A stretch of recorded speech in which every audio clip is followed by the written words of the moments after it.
Olá, tudo bem? Eu me chamo Bruno Guimarães, advogado, processualista, atuante na área de defesa de busca e apreensão nos processos envolvendo alienação fiduciária, mais especificamente pró-devedor fiduciário. Nesse vídeo, nós trataremos sobre a informação no aviso de recebimento de que o endereço é insuficiente.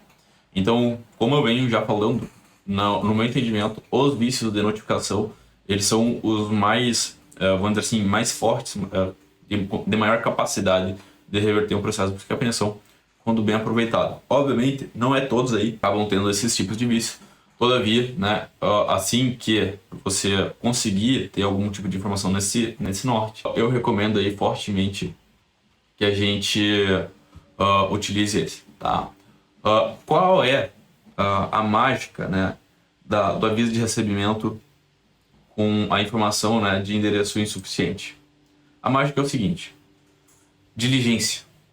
Porque como é que pode o endereço ser insuficiente, mas o banco tê-lo aceito, esse mesmo endereço, quando dá efetivação do contrato?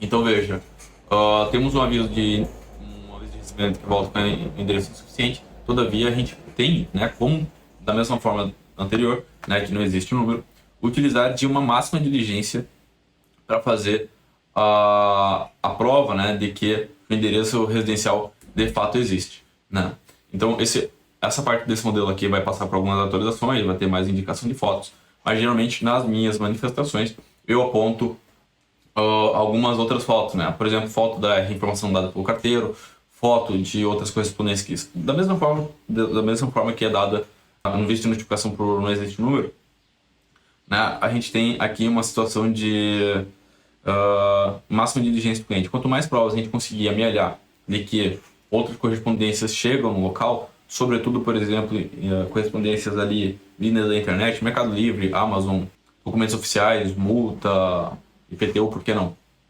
Quanto mais diligência a gente tiver, maiores são as chances, da gente provar que aquele endereço existe. E a partir do momento que a gente prova que o endereço ventilado no contrato não só é suficiente, como está recebendo regularmente correspondências, esse tipo de cenário, ele vira a chave, ele vira o jogo na ação de busca e apreensão, haja vista, que daí aquela informação naquele aviso de recebimento será dada como inverídica ou não suficiente para a constituição em mora do devedor fiduciário, e como todos sabem, havendo a desconstituição da mora, ou melhor, o reconhecimento da não constituição da mora, há de ser extinto o processo sem resolução do mérito, haja vista a ausência de um dos seus pressupostos de admissibilidade, segundo o artigo 485, inciso 4 do Código de Processo Civil.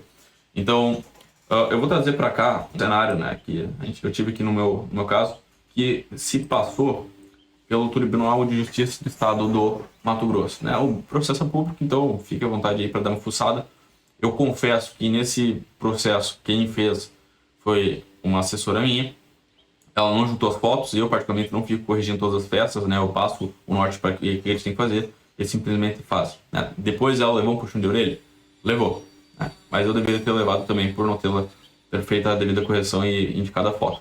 Mas esse caso aqui, a cliente em si não tinha muitos documentos que provassem esse tipo de endereço, e a gente simplesmente falou o seguinte: endereço insuficiente, falta quadra, não é o suficiente para constituir mora a devedora fiduciária nesse caso.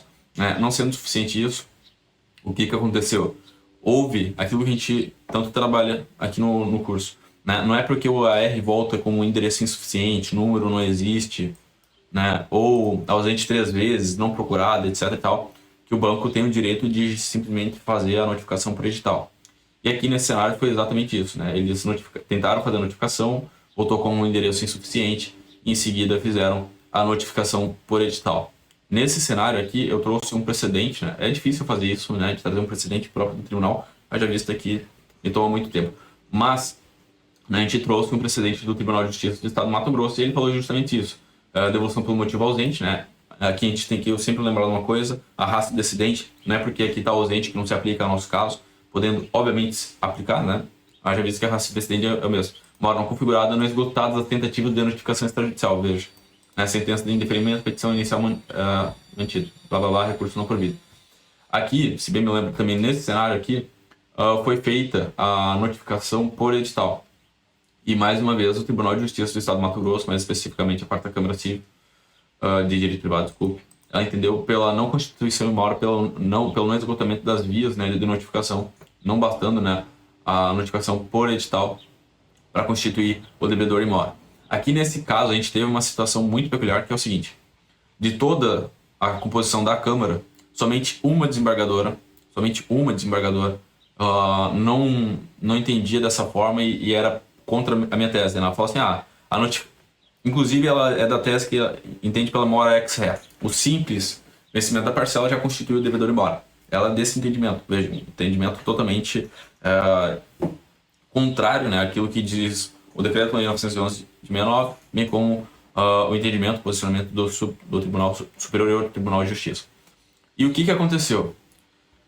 Eu não sei porquê, né, mas foi um feeling. Ela negou a minha tutela de urgência recursal, né, então eu fiz um agravo interno e mandei para o tribunal. Não é da minha prática fazer sustentação oral, mas nesse caso aqui a gente fez, e eu descobri no momento que estava fazendo sustentação oral que o relatório dela estava totalmente diferente daquilo que eu esperava, né? Então, o que aconteceu? Eu fiz o meu próprio relatório, e no meu relatório, né, os desembargadores que estavam na sessão chegaram e falaram: olha, se aquilo que tu está dizendo é realmente verdade, então tu tem direito, tu tem razão, doutor. E eles na hora mesmo começaram a folhear o processo, porque eles não tinham lido o processo, evidentemente, não tinham lido o processo ainda.